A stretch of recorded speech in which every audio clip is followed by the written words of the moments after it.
Hey guys, this is English Shooting. I'm Callum, and let's get into the video. We're going to be giving a full review of the Trijicon MRO, getting the boring facts and figures out of the way.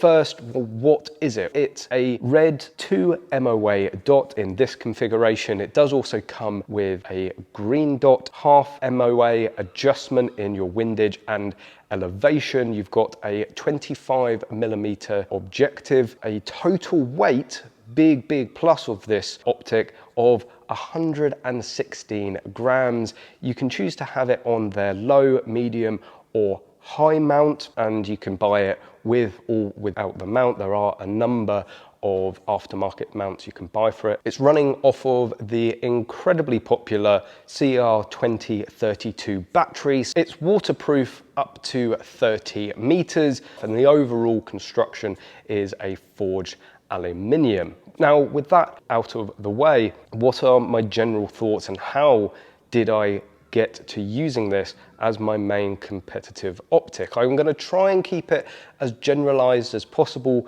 for this review. Maybe you're not into competition or you've never even heard of IPSC Mini Rifle, but that's certainly from the angle that I'm going to be coming at mostly, so you're going to have to bear with me in that regard. Just as a quick interruption, if you're enjoying this video, then please hit that like button. If you are enjoying these videos and like what you see in the channel, please consider subscribing for any future videos and content. Some of you may remember that a few years ago I got hands-on and reviewed the then brand new Trijicon MRO HD, and I wasn't too impressed with it. Certainly not at the price point of over £700.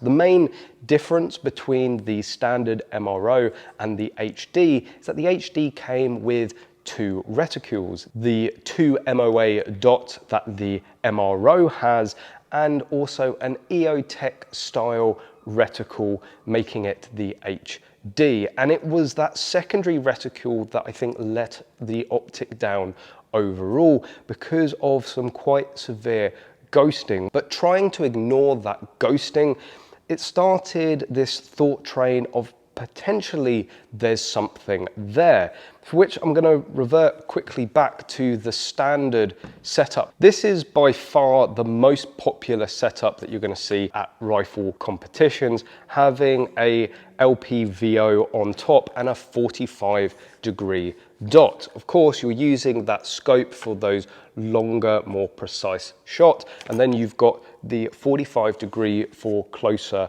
faster targets. What we kept noticing though is during competition, people were shooting the rifles predominantly at 45 degrees, and that's just not optimum. The stock isn't in the right place, and also bringing it up from your start position, it just didn't seem to make sense using the 45-degree optic as effectively your primary because you were using it most of the time. The other downside to this setup is also how top heavy it makes these rifles. Certainly in Mini Rifle, which for those of you don't know, uses 22 LR or 22 caliber rifles. We've got the 1522 here, and we've got a Battle Arms lightweight and a Battle Arms ambi with the 22 CMMG conversion kit. And these are all incredibly light guns. To put quite a heavy setup on the top of it does make it top heavy, which again will hinder your performance to some extent. There was also more performance to be gained competitively using a dot as low as possible onto the gun. It's very hard to get the scope any lower than it is, and then you start to have to hold under at various distances because of the height over bore.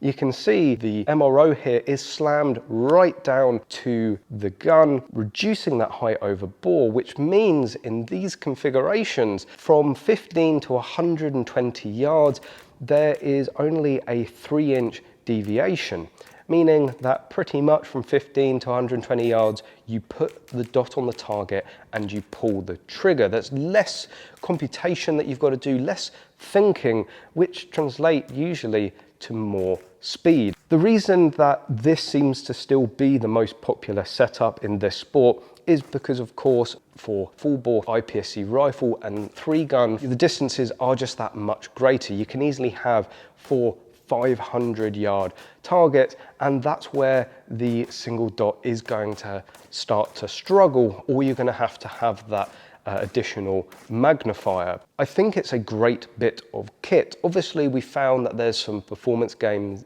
for our specific uses, but if you're a general consumer, if you want to put it on your plinker, a comp gun, or for any other purpose, it's a superb high quality bit of kit. That's what you expect from Trijicon. Why we were so disappointed with the HD. There's no ghosting with it. The optic is clear and crisp, a massive field of view, again, which really helps with competition, being able to transition from target to target so quickly.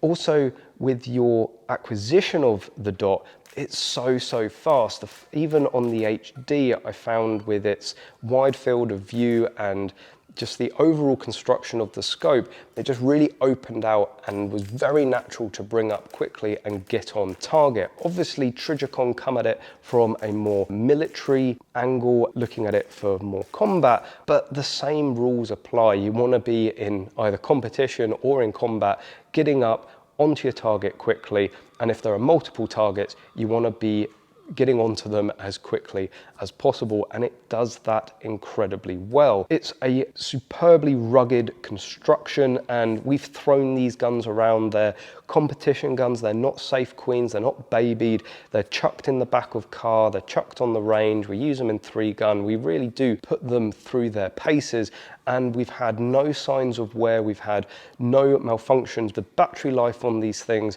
are absolutely phenomenal. Trijicon quotes 5 years continuous use. I'm not aware that we've had to change the battery yet between them. Okay, this one's fairly new, but 2 years of continuous use, absolutely no problems at all. Price-wise, I think it sits well. The red dot market just seems to be getting more and more expensive. Yes, you can pick up perfectly capable red dot from the likes of Holosun or Vortex for about half the price. And yes, the big comparison between Trijicon and Vortex is always the Vortex lifetime warranty. Well, this comes with a lifetime warranty as well, but I think you've just got that little bit of extra faith and belief that you're not going to have to use it. This thing is quite literally designed to be run over by tanks and be used in the middle of a battlefield. It's all well and good saying in a competitive environment, well, if it breaks, I'll send it away and I'll get a replacement. Well, it doesn't help if you're mid-match. You do want ultra reliability and durability, even in a non-life or death situation. Loads of people like to see as well what's in the box, and Trijicon do give you a very nice box. Inside as well, it is super protected. If you want to transport the optic, store it away, it is not going to get damaged in this case at all. Inside, you've got all standard marketing material and user guide. You've got your Trijicon sticker, nice little touch, your lens cloth, you've got your user manual, and you've also got your lifetime warranty card. So everything, pretty standard. One thing that's a little disappointed, obviously being quite a big Vortex fan for a long time, is that the Vortex always tends to include a battery. You didn't get that with Trijicon. For £430, or even say over £700 for the HD, to not include what is like a 20 or 30 pence battery, I think is a little skimpy, certainly when your competitors are doing that themselves, but it's not a make or break it for me. We've got a drawer full of the CR2032s here. Overall, absolutely no complaints, and I think the proof is in the pudding. This is what I'm trying to go out and get the win with. This is what I'm taking out there on a competitive stage, and that's really the biggest endorsement and demonstration of how much I'm enjoying using this optic and the performance benefits that I think are there compared to the conventional setup. So if you're interested in the MRO HD, or any of the Trijicon range, then you can give us a call, drop us an email, and we'll happily help you out. So there we go, guys. Let me know what you think in the comment section below. Are you one of these guys that will just under no circumstance change from the more conventional setup, or have I piqued your interest with the potential performance gains with this single optic setup? Anything you have to say or any questions, please put in the comment section below, and please don't forget to like this video if you've enjoyed it or found it useful. If you're enjoying watching this channel, then please make sure you're subscribed for any future content. And of course, as always, I hope to see you soon.